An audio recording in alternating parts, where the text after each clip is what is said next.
E agora, você acompanha pela Rádio Rio de Janeiro o programa Estudo das Obras de André Luiz.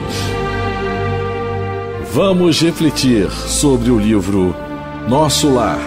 Produção e apresentação, Tereza Cristina e Marco Antônio. Olá, caros ouvintes da Rádio Rio de Janeiro.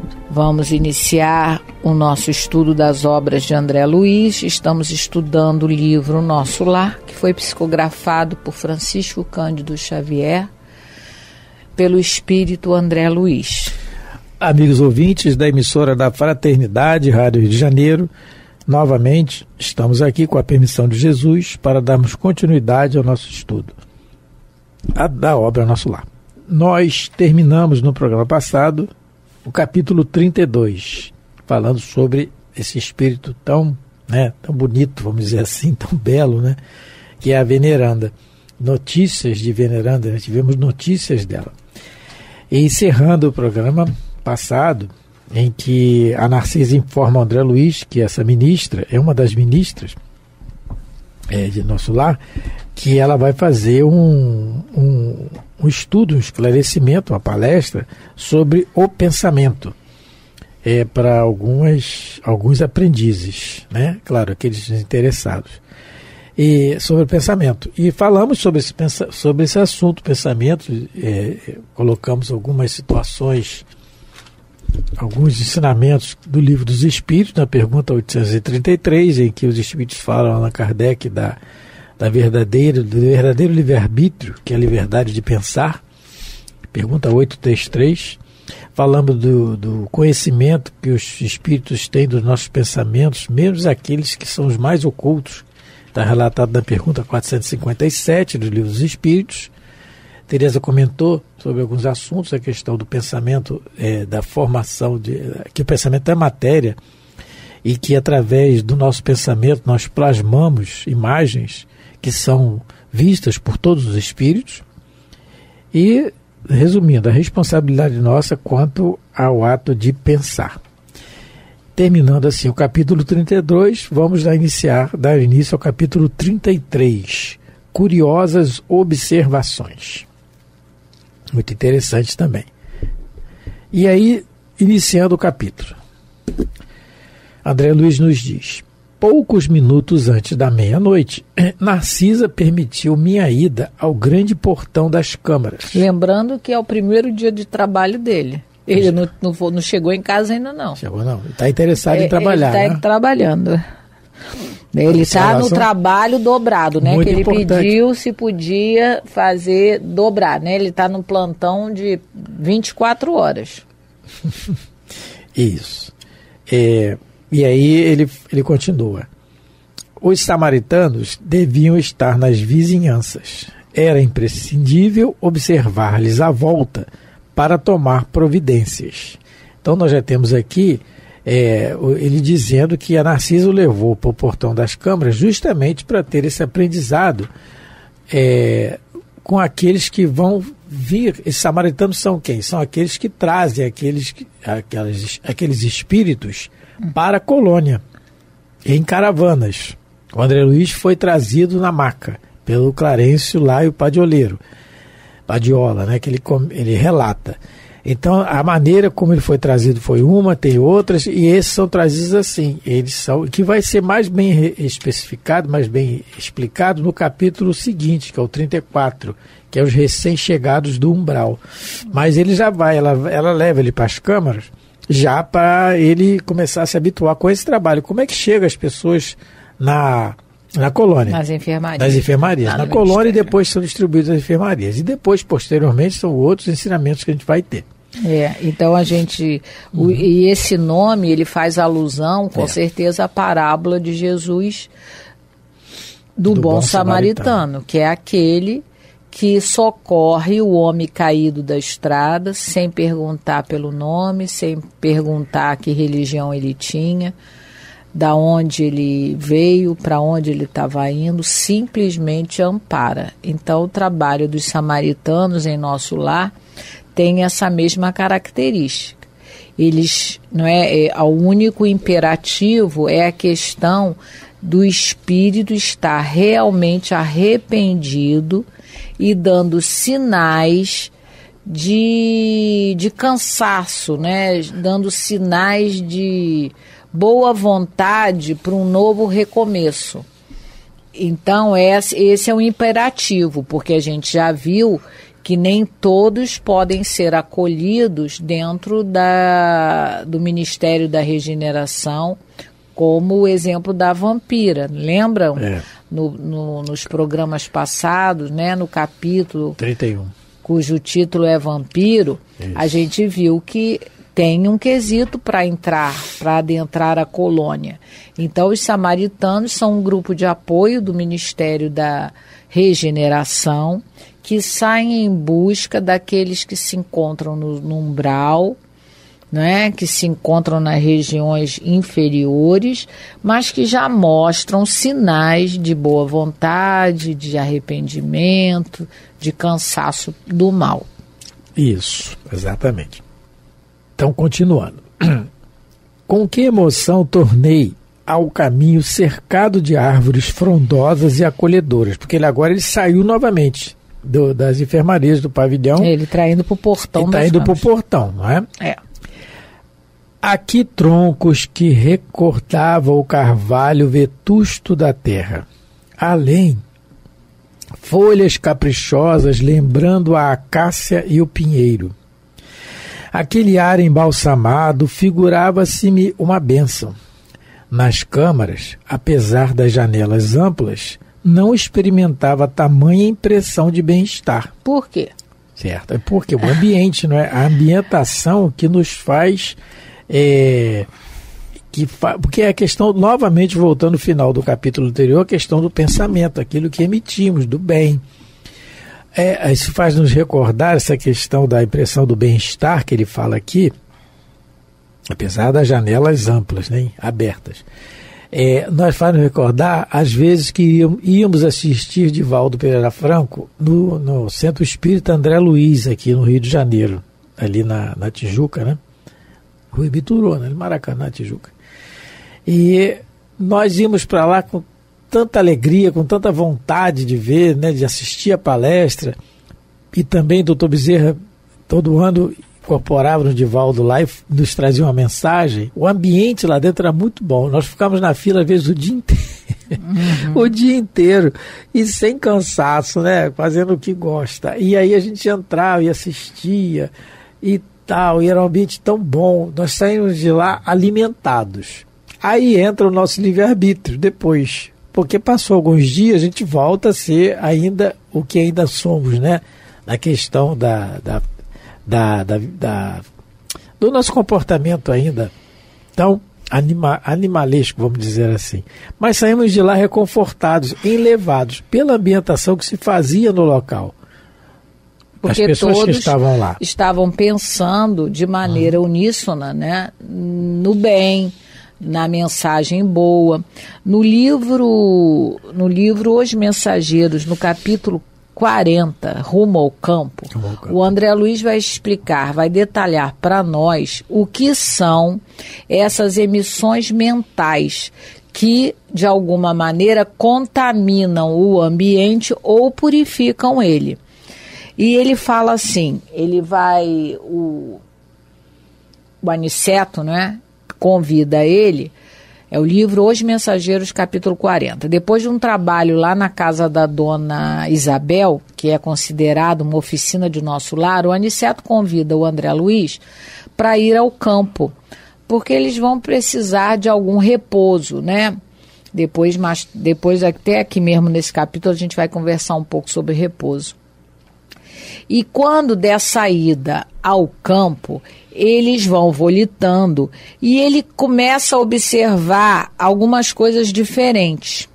Ele coloca assim: observem os grandes núcleos pardacentos ou completamente obscuros. São zonas de matéria mental inferior, matéria que é expelida incessantemente por certa classe de pessoas. Se demorarmos em nossas investigações, veremos igualmente os monstros que se arrastam nos passos das criaturas atraídos por elas mesmas. Então, a gente vê aqui que o André Luiz já consegue fazer a diferença das câmaras, né? Porque mesmo com a janela aberta, ele experimentava um mal-estar. Porque lá nas câmaras, a gente sabe que estão aqueles espíritos recém-chegados do umbral, todos em desequilíbrio. A gente já viu alguns exemplos no começo do livro, daquele que via o corpo dele, né? O Francisco, que via o cadáver correndo atrás dele. O outro, aquele senhor que estava com as ideias de vingança para os filhos que queriam a herança dele, que ele sofreu eutanásia.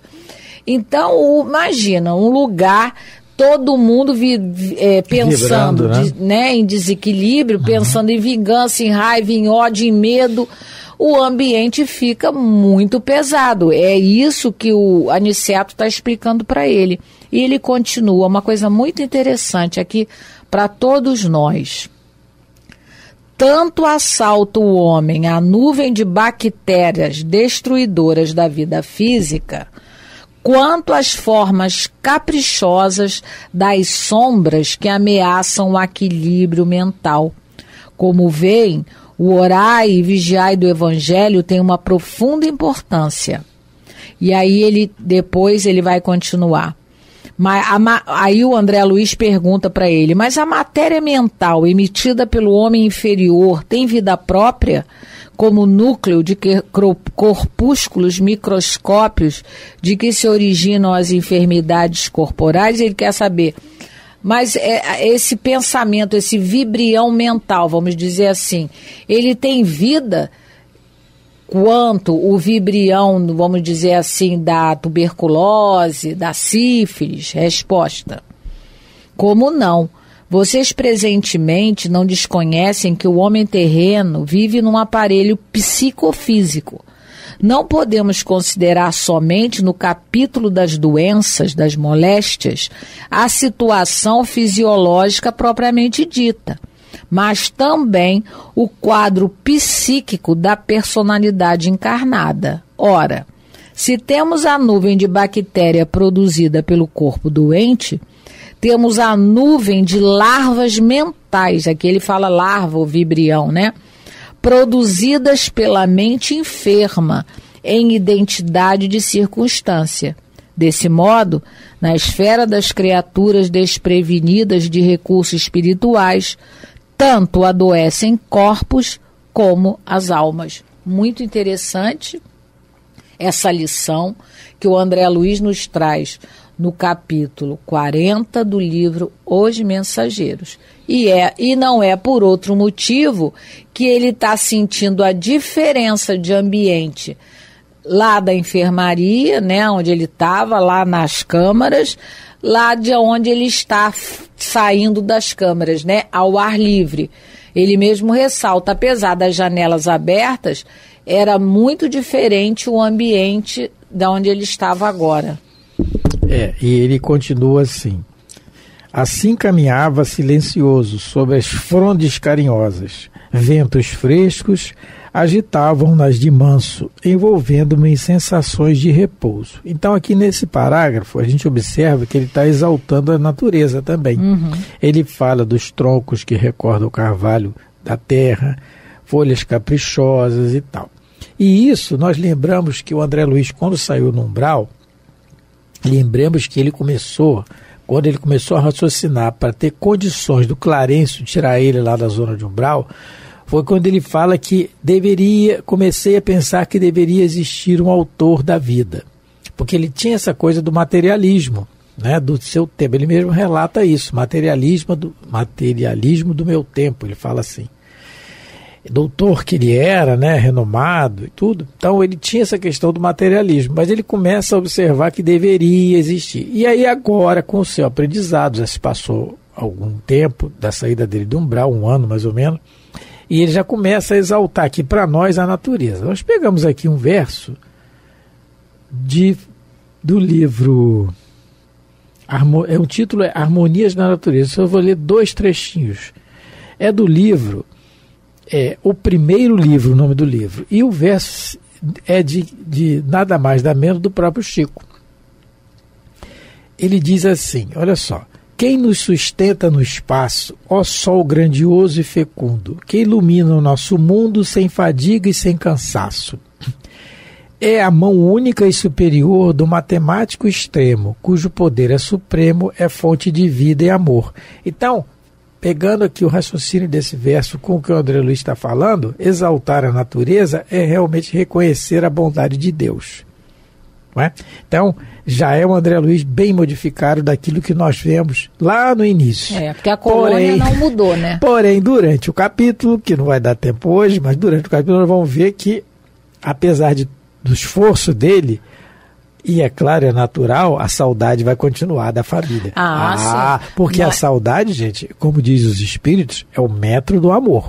Mas ele realmente, ele está fazendo um trabalho íntimo muito grande, porque ele já consegue sentir, não é, a presença de Deus na natureza, como o Marco colocou. Mas é um trabalho que ele está desenvolvendo a sua sensibilidade. Porque a gente só consegue enxergar de fora se a gente traz luz por dentro. A gente só enxerga no outro aquilo que a gente traz por dentro. Os espíritos dizem... Exterioriza aquilo que traz por dentro. Né? Então a gente olha, se você está bem por dentro, o dia que você está bem, você, né, diz que está vendo passarinho verde, passarinho amarelo, tudo te emociona. Mas quando você não está bem, tudo te aborrece. Porque é como Jesus dizia, né? Os nossos olhos são a candeia das nossas almas. Porque nós repetindo, né? A gente só enxerga de fora o que traz por dentro.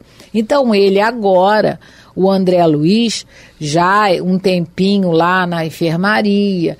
esse tempinho já que ele conversou com Dona Laura, né, que ficou na casa lá do Lísias, com a mãe dele, com a família, as conversas com a Narcisa, já estão, não é, de alguma maneira, trabalhando. Ele já está usando todas essas informações e está melhorando os próprios sentimentos, mudando os seus conceitos. Então, ele já está vendo a natureza com outros olhos. Então nós também, né, devemos começar a tentar ver além do que realmente é a aparência da coisa. A gente tem que desenvolver isso dentro da gente. Porque Jesus, quando olha para a gente, ele vê o anjo que a gente vai se tornar. Ele não olha para a gente só pelo que a gente está se apresentando agora. A gente precisa aprender, né? Todos nós, sem exceção, aqui encarnados, precisamos aprender a ver além do momento, a ver a esperança da melhora de todas as criaturas, porque todos nós vamos evoluir, é lei de Deus, o progresso é uma lei de Deus. Então, trazendo isso para a nossa vivência, que é algumas coisas, né, que a gente tira desse parágrafo, para a gente começar a desenvolver dentro de nós sentimentos melhores, para que a gente possa enxergar a vida sempre com mais otimismo, com mais compaixão, com mais entendimento, que a gente possa começar a olhar a vida com outros olhos, vamos dizer assim, né? Com os olhos de quem entende que todo mundo não é mal, mas está num processo de desequilíbrio, de maldade. Isso vai nos ajudar bastante, né? E quando ele fala... tu quer falar mais do olhar? Não, e ele está falando aqui, está se recordando, não, eu ia falar... Não, continua então o raciocínio, porque eu ia falar de outra coisa. Não, eu vou falar... Então, porque ele está se recordando, ele fala assim, ó, aqui troncos que recordam o carvalho vetusto da terra. É claro, é o que vai acontecer conosco quando desencarnarmos, estivermos numa situação de equilíbrio novamente, de nos reequilibrarmos, né? novamente, nós vamos fazer essas comparações, lógico, porque isso está embutido a saudade que nós temos. Ou então o arrependimento de não termos feito aquilo que poderíamos ter feito de melhor, que é o que vai acontecer com ele vai falar isso aqui. Então, ele está observando, ele está vendo a natureza, observando isso, olha, folhas caprichosas lembrando a acácia e o pinheiro, e árvores que recordavam o carvalho vetusto, aquele ar embalsamado figurava-se uma bênção.